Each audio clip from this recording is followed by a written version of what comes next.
Hinarap po ng Philippine Coast Guard ang pinakamalaking barko po ng China Coast Guard noong Sabado, January 4. Matapos ito pong namataan noon ding araw na yon, 54 nautical miles mula sa Capones Island, Zambales. Gamit po ang Dark Vessel Detection System po ng Canada, natukoy po ng PCG ang presensya po ng 165-meter long po na barko ng China Coast Guard na may bow number na 5901 at tinaguriang The Monster.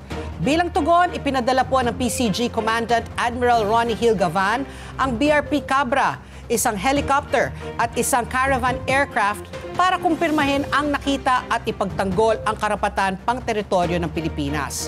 Bandang alas 5 po ng hapon, nakumpirma po ng mga asset ng PCG ang presensya po ng barko at agad na nagsagawa po ng radio challenge. Iginit naman po ng PCG na pumasok ang barko sa jurisdiksyon ng Pilipinas sa ilalim ng Maritime Zones Law at United Nations Convention on the Law of the Seas o yung UNCLOS. Sa social media post ng PCG, ibinahagi nila ang video ng mismong pagharap ng mga tauhan ng PCG sa The Monster Ship. Narito po ang bahagi ng naturang video. Panoorin po natin. Coast Guard, CD5901. This is BRP Cabra, MRRB 4409.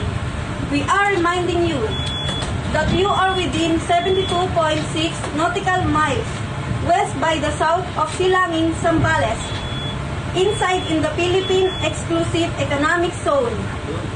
Please leave this area immediately. Over. Ayan po, tinig po ng PCG natin. Bandang alas 8 po ng gabi, iniulat po ng BRP Cabra na umalis na po ang barko at nagtungo pakanluran 85 nautical miles mula po sa Zambales. Sa kabila nito ay patuloy itong binabantayan ng Philippine Coast Guard. At ayon po kay Philippine Coast Guard for the West Philippine Sea spokesperson Commodore J. Tariela, patuloy po na nakatuon ang PCG sa pagtutok sa kaligtasan ng mga mangingisda ng Pilipinas at siguraduhin makakapagtrabaho sila ng walang panggigipit sa loob ng Exclusive Economic Zone o EEZ ng ating bansa. Tinukoy rin po ni Tariela ang matagal ng presensya ng mga barko ng China Coast Guard malapit sa Panatag Shoal na isang traditional na pangisdaan ng mga Pilipino. Dagdag pa ni Tariela, nakakabahala ang presensya po ng The Monster Ship ng CCG malapit sa baybayin ng Zambales. Binigyan din po ni Tariela na labag ang mga aktibidad na ito ng China sa international law at naglalayong hadlangan ang mga mangingisdang Pilipino mula sa pangingisda sa Panatag Shoal.